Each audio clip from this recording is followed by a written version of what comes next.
League സമസ്ത പ്രവർത്തകർ തമ്മിൽ പരസ്പരം ഏറ്റുമുട്ടി. സംഭവത്തിൽ SKSSF പ്രവർത്തകൻ സുഹൈൽ ചാക്കേരിക്ക് പരിക്കേറ്റു. അതേസമയം പരിക്കേറ്റ സുഹൈൽ ചാക്കേരിക്ക് പിന്തുണയുമായി KSU രംഗത്തെത്തി. കുറ്റവാളികളെ ഉടൻ അറസ്റ്റ് ചെയ്യുമെന്ന് KSU കോഴിക്കോട് ജില്ലാ general secretary Philip John Mathew ആവശ്യപ്പെട്ടു. ഇംതിയാസ് കരീം വിവരങ്ങളുമായി ചേർന്നു. Imtiaz, good morning. Imtiaz medical കോളേജിലാണ് ഉള്ളതെന്ന് മനസ്സിലാക്കുന്നു. ഈ പരിക്കേറ്റ ആളുടെ ആരോഗ്യം എങ്ങനെയാണുള്ളത്? വിശദാംശങ്ങൾ എന്തൊക്കെയാണ്?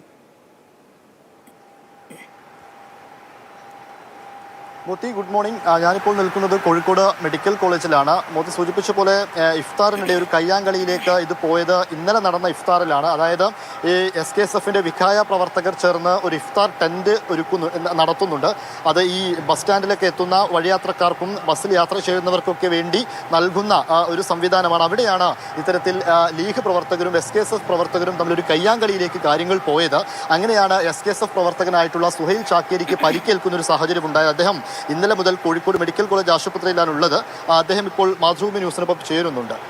സുഹൈൽ ചാക്കേരി അല്ലേ, എന്താ ശരിക്കും ഇന്നലെ സംഭവിച്ച അവിടെ ഇഫ്താറിനിടെ? സാധാരണ ഈ പ്രാവശ്യത്തോടുകൂടി മൂന്നാമത്തെ വർഷമാണ് SKSF കുന്നമംഗലം മേഖലാ കമ്മിറ്റി കുന്നമംഗലം ഇസ്ലാമിക് സെൻറ്റർ മസ്ജിദ് കേന്ദ്രീകരിച്ച് വഴിയാത്രക്കാർക്കുള്ള ഇഫ്താർ വിഭവങ്ങൾ പാക്ക് ചെയ്ത് സമയമാകുമ്പോൾ അവർക്ക് എത്തിച്ചു കൊടുക്കുന്നത് പരിപാടി ഇഫ്താർ ടെൻറ്റ് എന്ന പേരിൽ ഞങ്ങൾ സംഘടിപ്പിച്ചുകൊണ്ടിരിക്കുക. വളരെ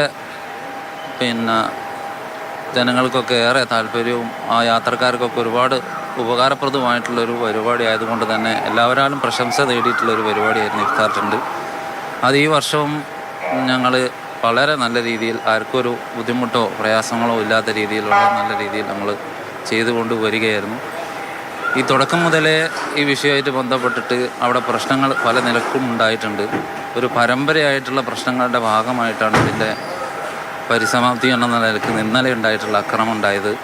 ഇതിനു മുന്നേ സംഘടനയുടെ ഔദ്യോഗികമായിട്ടുള്ള സംഘടനാ നേതാക്കൾ ഉണ്ടാക്കിയിട്ടുള്ളൊരു മസ്ജിദാണ് എന്നുള്ളതാണ് എടുത്തു പറയേണ്ടത്. സാധാരണ ഇതിപ്പോൾ അവിടെ ഈ സമസ്തയും ലീഗും തമ്മിൽ ഇടയ്ക്ക് വലിയ പ്രശ്നങ്ങളുണ്ട്. സമസ്തയിലെ ലീഗ് വിരുദ്ധരും ലീഗ് അനുകൂലികളും തമ്മിൽ ആ പ്രശ്നം തന്നെയാണ് അവിടെ ഉടലെടുത്തത്. ആ രണ്ട് ചേരി തിരിഞ്ഞുള്ളൊരു ആക്രമണമായിരുന്നു അവിടെ ഉണ്ടായിട്ടുള്ളത്. ഞാൻ പറഞ്ഞതുപോലെ പള്ളി എന്ന് പറഞ്ഞാൽ സാധാരണയിൽ നാടൻപ്രദേശങ്ങളിലാണെങ്കിൽ ആ പ്രദേശത്തെ കുറച്ച് ആൾക്കാരൊക്കെ കൂടി ഉണ്ടാക്കുന്ന പള്ളികളാണ് നമ്മൾ ബഹുഭൂരിഭാഗം കാണാറ്. എന്നാൽ ഇതിൻ്റെ പ്രത്യേകത എന്ന് പറഞ്ഞാൽ ഇത് ആ കമ്മിറ്റിയിൽ ഔദ്യോഗികമായിട്ട് ആ പള്ളി കമ്മിറ്റി എന്ന് പറയുന്നത് നാട്ടുകാരൻ ആരും ഇല്ലാത്ത കമ്മിറ്റി, അഥവാ അതൊരു സംഘടനയുടെ ലേബലിൽ അഡ്രസ്സിൽ ഉണ്ടായിട്ടുള്ള അവർ കൈകാര്യം ചെയ്യുന്ന ഒരു പള്ളി കമ്മിറ്റിയാണ്. അവിടേക്ക് പ്രദേശവാസികൾ സഹായത്തിന് എന്ന് വന്നിട്ട് ഇതൊരു അവർ കയ്യിൽ വെക്കുന്ന അല്ലെങ്കിൽ അത് ഒരു പിടിച്ചടക്കാൻ ശ്രമിക്കുന്നത് പോലെയുള്ള പ്രവണത കുറച്ച് കാലങ്ങളായിട്ട് നമ്മൾ അനുഭവിച്ചുകൊണ്ടിരിക്കുക. അതിൻ്റെ ഭാഗമായിട്ടാണ് അവിടെ നിരന്തരം പ്രശ്നങ്ങളുണ്ടായി. ഉദാഹരണത്തിന് കോഴിക്കോട് ലിങ്ക് റോഡിൽ പ്രവർത്തിക്കുന്ന SKSSFൻ്റെ ആസ്ഥാന കേന്ദ്രം ഇസ്ലാമിക് സെൻറ്റർ, അതോടൊപ്പം ചേർന്ന് പ്രവർത്തിക്കുന്ന മസ്ജിദ്, ഇതെല്ലാം ഒരു SKSSF എന്ന് പറയുന്ന ഒരു പ്രസ്ഥാനത്തിന് കീഴിലായിട്ട് നടക്കുന്നതാണ്. അതുപോലെ തന്നെയാണ് കുന്നമംഗലം ഇസ്ലാമിക് സെൻറ്റർ മസ്ജിദും.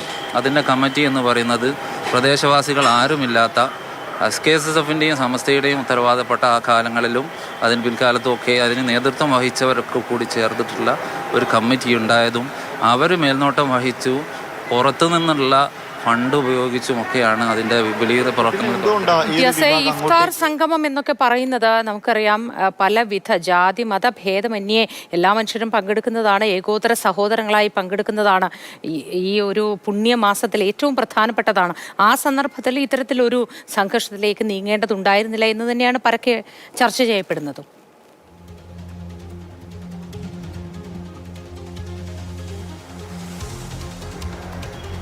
മോദി, തീർച്ചയായിട്ടും അത് തന്നെയാണ്.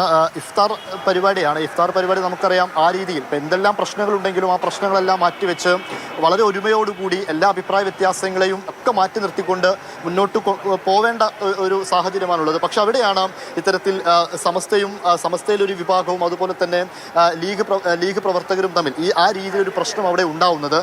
അത് ഈ ഇസ്ലാമിക് ഈ പള്ളിയുമായി കേന്ദ്രീകരിച്ച് അതിൻ്റെ നടത്തിപ്പുമായി ബന്ധപ്പെട്ടും അവിടെ ഒരു വിഭാഗം മാത്രം പ്രവർത്തനം നടത്തി മുന്നോട്ട് പോകുന്നു. ഇതൊക്കെയാണ് ഇവർ തമ്മിലുള്ള ഈ ചൊടിപ്പിക്കുന്നത്, ഇവർ തമ്മിലുള്ള പ്രശ്നങ്ങളുടെയൊക്കെ ഒരു അടിസ്ഥാനപരമായ കാരണം എന്ന് പറയുന്നത്. അടിസ്ഥാനപരമായി കാരണങ്ങൾ പലതുണ്ട് ഇരുകൂട്ടരും തമ്മിലുള്ള പ്രശ്നങ്ങൾ.